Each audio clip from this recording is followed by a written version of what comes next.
সাধারণ মানুষ ভবিষ্যৎ ক্রেডিট কার্ডের জন্য আবেদন করলেও ব্যাংকগুলি সেভাবে সাড়া দিচ্ছে না বলে অভিযোগ। এই সমস্যা সমাধানে এবার পদক্ষেপ করলেন জলপাইগুড়ি সদর মহকুমা শাসক তমজিৎ চক্রবর্তী। উল্লেখ্য, রাজ্য সরকারের একটি অন্যতম প্রকল্প ভবিষ্যৎ ক্রেডিট কার্ড। এর মাধ্যমে বেকার যুবক যুবতী সহ সাধারণ মানুষ সর্বাধিক 5 লক্ষ টাকা ব্যাংকের মাধ্যমে ক্ষুদ্র ঋণ পেয়ে থাকেন। এর মাধ্যমে তারা ছোটোখাটো ব্যবসা শুরু করার সুযোগ পান, কিন্তু তা পেতে অনেকেরই সমস্যা হচ্ছে বলে অভিযোগ। মঙ্গলবার সদর মহকুমা শাসক জলপাইগুড়ি শহরের প্রায় 15টি ব্যাংক কর্তৃপক্ষের সাথে বৈঠকে বসেন। কেন সাধারণ মানুষ এই প্রকল্পের সুবিধা পাচ্ছেন না তা ব্যাংকগুলির কাছে জানতে চান তিনি। এ বিষয়ে সদর মহকুমা শাসক বলেন, কেন এই প্রকল্পের সুবিধা মানুষ পাচ্ছেন না তা নির্দিষ্টভাবে ব্যাংকগুলির কাছ থেকে জানতে চাওয়া হয়েছে। যেসব কারণ ব্যাংকগুলির তরফ থেকে উঠে এসেছে তা যথার্থ নয় বলেই মনে হয়েছে। দ্রুত বিষয়টি সমাধানের জন্য সকলকে বলা হয়েছে। আগামী দিনে এই প্রকল্পের মাধ্যমে যাতে ভালো শিল্প উদ্যোগী তৈরি হয় সেটা আমরা চাইছি বলে জানান তিনি। অন্যদিকে এদিন বিভিন্ন ব্যাংক কর্তৃপক্ষের তরফে জানানো হয়েছে সমস্যা সমাধানে প্রয়োজনীয় পদক্ষেপ করা হবে। ভবিষ্যৎ ক্রেডিট কার্ডের আপনারা জানেন পশ্চিমবঙ্গ সরকারের মাননীয় মুখ্যমন্ত্রীর একটা যুগান্তকারী প্রকল্প ভবিষ্যৎ ক্রেডিট কার্ড, যার মাধ্যমে যে বেকার যুবক যুবতীরা বা এমনি অন্য অন্য ব্যবসায়ীরাও যারা ব্যবসার জন্য ক্ষুদ্র ঋণ চাইছেন, যারা 5 লক্ষ টাকা অবধি ব্যবসা করবেন তারা চাইছেন, তারা তাদের ব্যবসা গঠন করতে পারেন।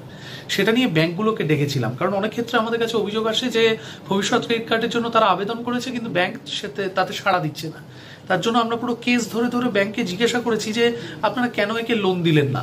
এই প্রক্রিয়াটা আমরা চালিয়ে যাব এবং আমরা ব্যাংকের কাছ থেকেও জানতে চাইব যে ভবিষ্যৎ ক্রেডিট কার্ডে যে আমাদের ভাইয়েরা বা বোনেরা অ্যাপ্লাই করছেন সেটা কেন তারা লোন দিচ্ছেন না। একই সাথে ভবিষ্যৎ ক্রেডিট কার্ড স্কিমটা যাতে আরেকটু মানুষের মধ্যে ছড়ায় এবং ভবিষ্যৎ ক্রেডিট কার্ডে আগামী দিনে জলপাইগুড়ি মহকুমাতে যাতে আমরা বিশ্ব বাংলার অনুসরণে ভালো কর্মোদ্যোগী ভালো শিল্পোদ্যোগী তৈরি করতে পারি, সেটা নিয়েই আজকের বৈঠক।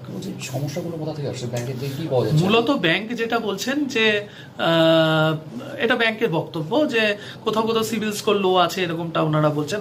আমরা যে ক্ষেত্রে বলেছি যে আপনাদের যদি সিভিল স্কোর লো থাকে সিভিল স্কোরটা আমাদের জানান, সিভিল স্কোর কত আছে, বা আমরা পার্টিকুলার কেস ধরে ধরে দেখিয়েছি যে এই রিজেকশনগুলো যথাযথ বলে আমাদের মনে হচ্ছে না, মহকুমা স্তরীয় কমিটির মনে হচ্ছে না।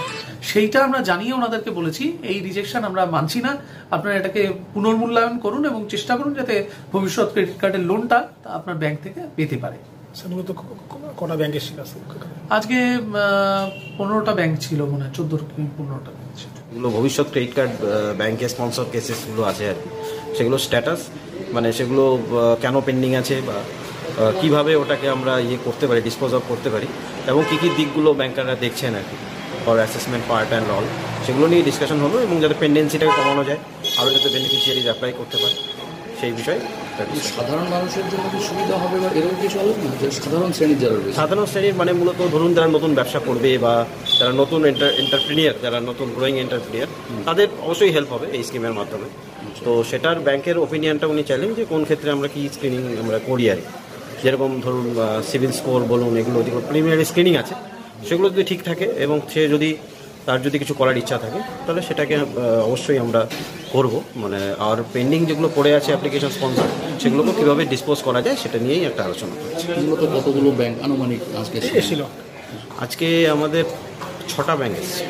সব কি জলপাইগুড়ি সদর শহর? হ্যাঁ, জলপাইগুড়ি সদর। আপনার নাম আর পরিচয়? আমার নাম Shashank Goswami, chief manager Punjab national.